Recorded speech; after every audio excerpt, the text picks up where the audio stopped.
రామోజీరావు గారి మరణం అందరినీ దిగ్భ్రాంతికి గురి చేసింది. ఒక వ్యక్తి కాదు, రామోజీరావు గారు ఒక శక్తి.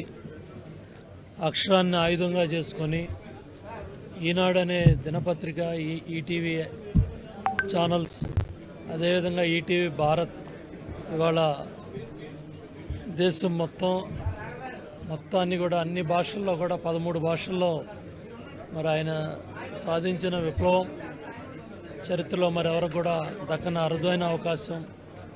మరి ఆ రోజు గుడివాడలో మరి పెద్దపారుపూడి గ్రామంలో పుట్టి జన్మభూమి స్ఫూర్తితో రామోజీ ఫౌండేషన్ ద్వారా ఆ గ్రామాభివృద్ధికి 20 కోట్లతో అభివృద్ధి కార్యక్రమాలు చేశారు. దివిసీమ ఉప్పెన వచ్చినా, భూకంపాలు వచ్చినా, గుజరాత్ అవ్వచ్చు, అది ఒరిస్సా అవ్వచ్చు, ఆంధ్రప్రదేశ్ అవ్వచ్చు, ఎక్కడ ఏ ప్రాంతం అయినా సరే రామోజీ ఫౌండేషన్ ద్వారా సేవలు అందించారు. మరి ఆయన 26 ఏళ్ల వయసుకే మార్గదర్శి అనేది ఇవాళ 7,000 కోట్ల టర్నోవర్తో 25,000 మంది ఉద్యోగస్తులతో లక్షలాది మంది కుటుంబాల్లో మార్గదర్శి చిట్ ఫండ్ ఎర్ర డైరీ అనేది, ఆ చిట్ ఫండ్ బుక్ అనేది సామాన్య పేద మధ్యతరగతి కుటుంబాల్లో మార్గదర్శి పొదుపు ద్వారా ఎన్నో పేద కుటుంబాలు పిల్లల చదువుల కోసం కావచ్చు, పెళ్ళిళ్ళ కోసం కావచ్చు, వాళ్ళ ఆర్థిక అవసరాల కోసం కావచ్చు, మార్గదర్శి అనేది ఎంతోమంది జీవితాల్లో వెలుగునిచ్చింది.